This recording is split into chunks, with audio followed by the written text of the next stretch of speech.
ഞങ്ങളുടെ അപ്പൂപ്പന് രണ്ടാൺമക്കളായിരുന്നു, പത്മനും കുമാരൻ. പത്മൻ വെളുത്തു സുന്ദരൻ, കുമാരൻ വെല്ലിച്ചൻ ജന്മനാ മന്ദനായിരുന്നു. മന്ദനോ? കണ്ണിന് കാഴ്ചയില്ലാത്ത ആള്, ഐ മീൻ ബ്ലൈൻഡൻ. അങ്ങനെ കുമാരൻ വെല്ലിച്ചൻ നിശാഗന്ധി ഓഡിറ്റോറിയത്തിൽ നിശാഗന്ധി അമ്മൂമ്മയെ കല്യാണം കഴിച്ചു. അച്ഛൻ പത്മൻ കുഞ്ചിയമ്മയെ കല്യാണം കഴിച്ചു. കുഞ്ചിയമ്മക്ക് 5 മക്കളായിരുന്നല്ലോ. 5ാമനോന് കുഞ്ചു ഞാനായിരുന്നു. കുമാരൻ വെല്ലിച്ചനെ 101 മക്കൾ. 101 മക്കൾ?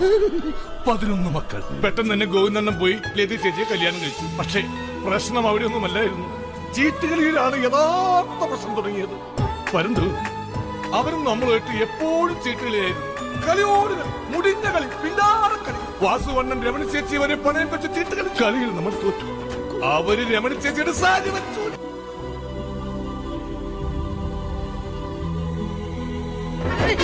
അപ്പൊ നമ്മുടെ അകന്ന ബന്ധു കൃഷ്ണകുമാർ മാമൻ വന്ന് ചേച്ചിക്ക് സാരി വാങ്ങിച്ചു കൊടുത്തു. അന്ന് അവിടെ നിന്ന് ഇറങ്ങി 14 വർഷം ദുബായിൽ ജീവിച്ചു, വനവാസം. ആ പൈസക്ക് വീടും വെച്ചു. അപ്പൊ അമ്മാവന്മാരെല്ലാം വീണ്ടും പ്രശ്നത്തിൽ വന്നു. അവസാനം യുദ്ധമായി. യുദ്ധത്തോട് യുദ്ധം. യുദ്ധമോ? അല്ല, അടി. അടിയോടടി, മുടിഞ്ഞടി. ഉത്തരിക്കണ്ട മൈതാനത്തിൽ എന്റെ പൊന്നോ പോരിഞ്ഞടി. അടിയിൽ നമ്മുടെ അപ്പൂപ്പൻ അമ്പ് കൊണ്ട് വീണു. അമ്പ് കൊണ്ടോ? അല്ല, കമ്പ് കൊണ്ട് വീണു. എന്നിട്ടും ചത്തില്ല. 18 ദിവസം അപ്പൂപ്പൻ ശർശയിൽ കിടന്നു. ശരശയ്യയിലോ? അല്ല, ICUവിൽ. പക്ഷേ നമ്മൾ വിജയിച്ചു. അങ്ങനെ ഈ വീട് സ്ഥലവും നമുക്ക് സ്വന്തമായി. ഇതാണ് നമ്മുടെ കഥ.